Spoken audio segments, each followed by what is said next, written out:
ரணில் விக்ரமசிங்க கோட்டாவினுடைய எஞ்சிய காலத்தை கொண்டு போவதற்காக வந்த ஒரு இடைக்கால ஜனாதிபதி. அவருடைய தோல்வி என்பது பொதுவாக ஏற்றுக்கொள்ளக்கூடியது. ஏனென்றால் மக்கள் மீது அதிக சுமையை சுமத்த வேண்டிய ஒரு கட்டாயத்தில் அவரும் இருந்தார். நாட்டில் வரிகளை உயர்த்த வேண்டும், ஏதோ நாட்டினை வளமைக்கு கொண்டு வருவதற்கான சில முயற்சிகளை எடுத்திருந்தாலும் அதனூடாக மக்களுக்கு ஏற்பட்ட பாதிப்பு, அதன் காரணமாக அவருடைய தோல்வியை ஏற்றுக்கொள்ளலாம். சஜித் பிரேமதாஸ் நாட்டினுடைய எதிர்க்கட்சி தலைவரையும் தாண்டி ஒரு 3 உறுப்பினர்களுடைய கட்சியின் தலைவர் ஜனாதிபதி ஆகிறார் என்றால் இவர் பலவீனமான ஒரு தலைவர் தானே சஜித் பிரேமதாஸ். அதாவது அதான் நான் சொன்னேன், அதோட கட்சியினுடைய பலம் தான் அந்த தலைவரை பலமாக்கும். இப்பொழுது அவருக்கு தோல்வி அடைஞ்சதுனால அவர் பலவீனமான தலைவர்னு தான் சொல்லலாம், வேற வழி இல்லை. ஏன்னா அந்த 3 பேர் கொண்ட ஒரு உறுப்பினர்களை கொண்ட ஒரு கட்சி இன்று இந்த நாட்டினுடைய ஜனாதிபதியாக வந்து ஆட்சியை கைப்பற்றி இருக்கின்றது. அதே போல யாருமே இல்லாத ரணில் விக்ரமசிங்க ஆட்சியை கைப்பற்றி இருந்தார். அதெல்லாம் ஒரு மிரக்கல். அதாவது நடக்குமாங்கிற நினைப்பே இல்லாத ஒன்று நடந்திருக்கின்றது, அரசியலில் நடந்திருக்கின்றது. நாடாளுமன்றத்துக்கு வராமல் வீட்டிலே இருந்து கொண்டு இன்று ஜனாதிபதியாக வந்தார். இவங்க 3 பேர், இதுக்கு 3 பேருக்கு மேல அவங்ககிட்ட ஆட்சி எப்பவுமே இல்லை இருந்து. அதாவது ஒரு சந்திரிகா காலத்துல 28-30 பேர் இருந்தாங்க. அதுக்கு பிறகு அவங்க வரல. ஆனா அதுக்கு பிறகு 3 பேரை கொண்ட ஒரு ஆட்சி இன்று ஜனாதிபதியை கைப்பற்றி ஆட்சியிலே 189 ஆசனங்களை பெறுவதென்றால் இது சாதாரணமான விஷயம் அல்ல. அதாவது விகிதாசார முறையிலே அதிகமான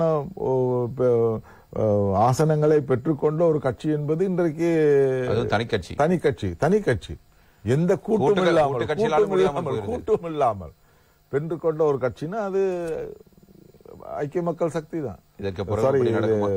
தேசிய மக்கள் சக்தி என்பிபி தேசிய மக்கள் சக்தி தான்.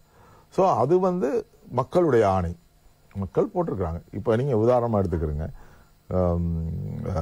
அதாவது மாத்தறையில என்னைக்காவது ஒரு தமிழ் பிரதிநிதி வர்றதே இல்லை, வந்ததும் கிடையாது. ஆனா இன்னைக்கு அந்த சரோஜா போல்ராஜ் வந்திருக்கிறாங்க. அவருடைய தனிப்பட்ட சிங்கள வாக்குகள் மட்டும், தமிழ் வாக்கு மட்டும் இல்லையே, சிங்கள மக்கள் வாக்களிச்சிருக்கிறார்கள். ரத்னபுரையில சுந்தரலிங்கம் அவர்களுக்கு தமிழ் வாக்களால் இதுவரைக்கும் வந்ததில்லை, ஒரு மெம்பர் வந்ததில்லை. போனஸ்ல தான் வந்திருக்காங்க. சிடபிள்யூசியில ராஜன் ஒரு போனஸ் மெம்பரா தான் எப்பவுமே வருவார். ஆனா இன்னைக்கு அங்க ஒரு மெம்பர் வந்திருக்கிறாரு. அதற்கு காரணம் அந்த கட்சியிலே இருந்தவர்கள், முன்னணி தலைவர்கள் தங்களுடைய கட்சி சார்பாக நீண்ட காலமாக செயற்பட்ட சிறுபான்மை பிரதிநிதிகளையும் பெரும்பான்மை மக்களிடம் கொண்டு சென்று இணக்க போடுகிற ஒரு வாக்கில் இவருக்கு ஒரு வாக்கு அப்படின்னு இந்த பண்பு இணை கட்சிகள்.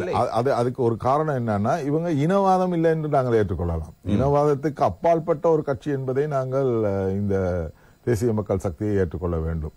ஏன்னா எல்லாருமே போய் கேட்கறது, நான் முஸ்லீம் எனக்கு ஒரு ஓட்டு போடுங்க, நான் தமிழ் எனக்கு ஒரு ஓட்டு போடுங்க, நான் யாழ்ப்பாணம் எனக்கு ஒரு ஓட்டு போடுங்க, இப்படிதான் இவ்வளவு காலம் நடந்துகிட்டு இருந்திருக்கு. ஆனா இப்போ இந்த தேர்தலில் நாங்க பார்க்கக்கூடியதாக நிதர்சனமாக பார்க்கக்கூடிய அவர்கள் இனவாத ரீதியாக செயற்படவில்லை, இனவாத மற்றவர்கள் என்று எடுத்துக்கொண்டாலும் மக்களும் அதை மனநிலைக்கு திரும்பி இருக்கிறார்கள் என்பது ஆறுதல் தான். ஆறுதல்.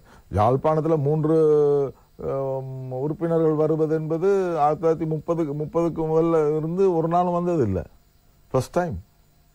மலையகத்துல கூட சிங்கள மக்கள் வருவாங்க, தமிழ் மக்கள் வருவாங்க, பெரும்பான்மை 5 போவும் 3 போவும் 4 போவும் இப்படி இருப்பாங்க. யாழ்ப்பாணத்துல வந்ததா சரித்திரம் இல்லை தானே, இந்த முறை ஒரு சரித்திரம் தானே அது. 1930 சொன்னாங்க 30க்கு பிறகு இதுவரைக்கும் அந்த அங்கு உள்ள கட்சிகளை தவிர வேற கட்சிகள் கேட்டதில்லை. புதிதாக ஒரு கட்சி ஆரம்பித்து அந்த கட்சியினுடைய உறுப்பினர்களை இந்த முறை கொண்டு வந்திருக்கிறாங்க. அதை யார் ஓட்டு போட்டது? சிங்கள மக்கள் ஓட்டு போட்டாங்களா? அங்க போய் இல்லையே, தமிழ் மக்கள் தான் ஓட்டு போட்டாங்க. தமிழ் மக்கள் அதை ஏற்றுக்கிட்டு இருக்காங்க.